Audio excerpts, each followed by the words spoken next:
안녕하세요. 축구 분석 채널 팬 손흥민 TV입니다. 여러분이 장면 하나만으로도 손흥민과 토트넘 선수들 사이의 격차가 얼마나 큰지 알 수 있습니다. 맨시티 선수 단 한 명에게 토트넘 전원이 농락당해 버린 순간 팬들은 결국 이날 벤치에 앉아있던 손흥민을 떠올릴 수밖에 없었죠. 제레미 도쿠 선수는 과거 손흥민에게 완벽히 제압당하며 실점까지 허용했던 선수입니다. 그런데 이번에는 손흥민이 없는 토트넘을 상대로 도쿠 혼자서도 충분히 토트넘을 제압해 버렸는데요. 손흥민의 부재 속의 토트넘은 오합지졸 그 자체였습니다. 하지만 후반전 손흥민이 등장하자 놀라운 변화가 시작됐는데요. 과연 무슨 일이 벌어졌는지 지금 바로 확인해 보시죠. 리그 27라운드 토트넘과 맨시티의 맞대결. 그런데 경기 전 라인업이 공개되자 팬들은 경악했습니다. 바로 직전 경기에서 엄청난 활약을 펼쳤던 손흥민이 선발 명단에서 제외된 것뿐만 아니라 준수한 활약을 펼쳤던 스펜스도 벤치로 밀려났죠.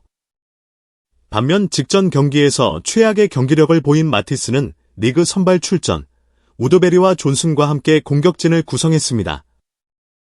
팬들은 SNS에서 이게 무슨 라인업이냐, 감독이 일부러 경기를 던진 거냐, 라는 반응을 보였습니다.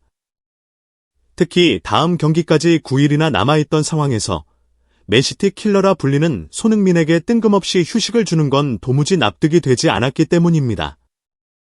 그리고 논란의 중심에는 경기 전 포스테코글루 감독의 발언이 있었습니다. 놀랍게도 그는 인터뷰 중 어시스트는 가장 쓸모없는 지표라는 말을 했는데 이는 팀 내 최다 어시스트를 기록 중인 손흥민을 저격하는 발언으로 해석될 수밖에 없었죠. 또한 감독이 이런 식이니 토트넘 공격수들이 서로 패스를 안 하고 난사를 하는 거 아니냐는 반응까지 나왔습니다. 심지어 공격수들이 그렇게 슈팅을 찾겠다고 싸우는 팀은 토트넘뿐이다 라는 조롱까지 이어졌죠. 그렇다면 손흥민이 없는 토트넘의 경기력은 어땠을까요? 한마디로 총체적 난국이었습니다. DSE 중심이 된 중원은 볼을 전진시키지 못했고 어렵게 박스 안까지 가도 존슨의 크로스는 번번이 수비벽에 막혀 무산됐습니다. 손흥민의 자리를 대신했던 오토베는 측면에서 전혀 위협적이지 않았고 수비 가담마저 소극적이어서 팀을 위기에 빠뜨렸죠. 결국 경기 시작 11분 만에 토트넘은 실점을 허용했습니다. 이 과정에서 가장 심각했던 건 페드로 포로였습니다. 그는 제레미 도쿠와의 경합에서 완전히 밀렸습니다. 가벼운 접촉에도 중심을 잃고 넘어졌고 결국 도쿠에게 탈탈 털리며 실점의 빌미를 제공했죠. 그런데 여기서 축구 팬들이 주목한 사실이 있습니다. 과거 손흥민은 이런 도쿠를 상대로 완벽하게 압도했던 선수라는 것입니다. 이번 경기에서 토트넘 수비진을 농락하며 원맨쇼를 펼친 도쿠. 하지만 그는 손흥민 앞에서는 이야기가 완전히 달랐는데요. 손흥민은 스피드와 드리블로 도쿠를 완전히 제압하며 직접 득점까지 만들어낸 바 있습니다.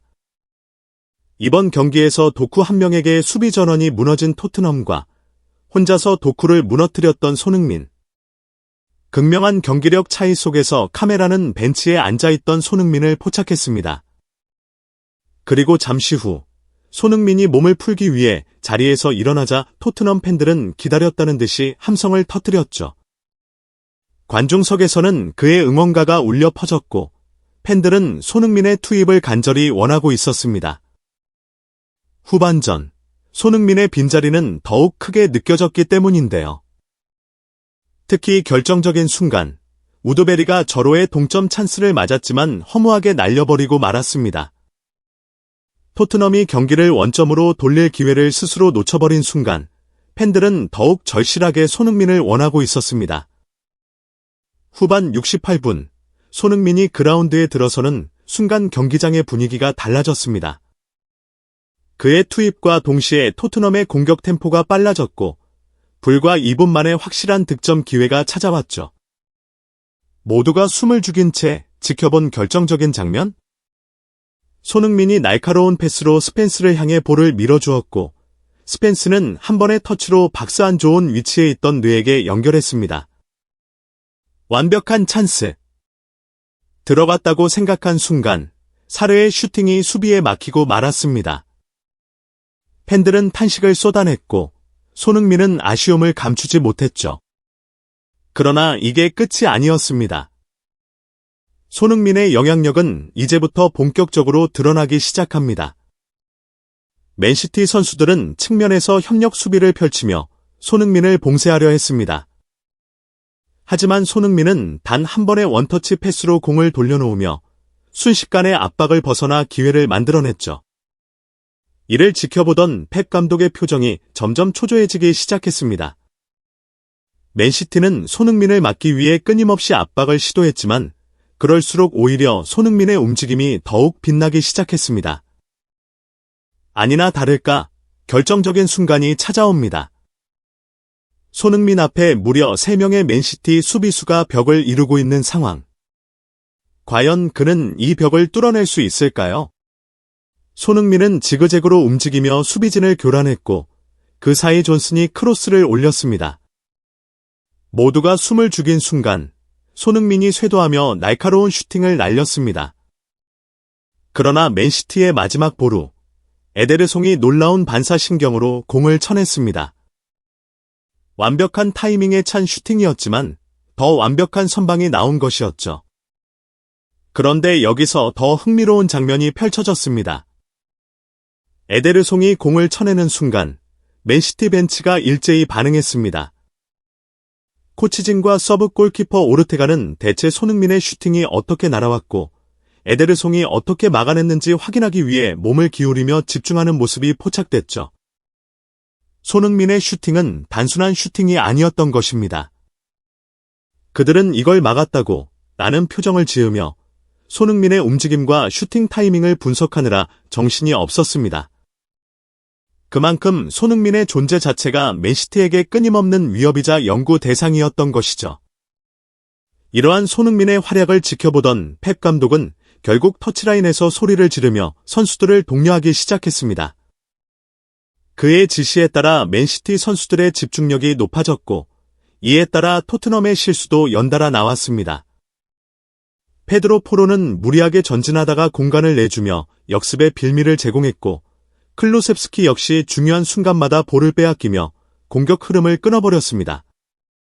결국 손흥민이 직접 내려와 해결할 수밖에 없었습니다.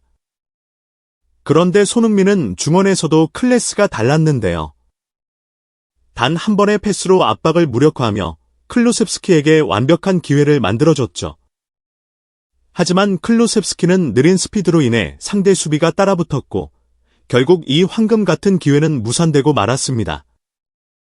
그리고 이어진 또 하나의 결정적인 장면? 페드로 포로가 측면에서 크로스를 올렸고 박스 안에 있던 손흥민이 완벽한 위치를 잡았습니다. 그는 절묘한 헤더 패스로 르에게 연결했지만 사르의 헤더는 아쉽게도 뜨고 말았습니다. 경기는 1대0으로 맨시티가 승리를 거뒀습니다. 하지만 축구 전문가들은 한결같이 말했습니다. 손흥민이 선발로 출전했다면 결과는 달랐을 것이다. 그도 그럴 것이. 손흥민은 짧은 출전 시간만으로도 토트넘 공격에 뚜렷한 변화를 불러일으켰습니다. 조금만 더 많은 시간이 주어졌다면 손흥민의 득점도 충분히 기대할 만한 상황이었죠. 특히 손흥민에게 더 많은 공이 전달되고 그가 슈팅 기회를 충분히 얻었다면 골이 터졌을 가능성이 매우 높았다는 게 전문가들의 공통된 분석입니다. 여러분의 생각은 어떠신가요? 손흥민이 선발로 나왔다면 결과가 달라졌을까요? 댓글로 여러분의 소중한 의견을 남겨주세요. 그리고 앞으로도 손흥민 선수의 활약을 함께하고 싶다면 구독과 좋아요 잊지 마세요.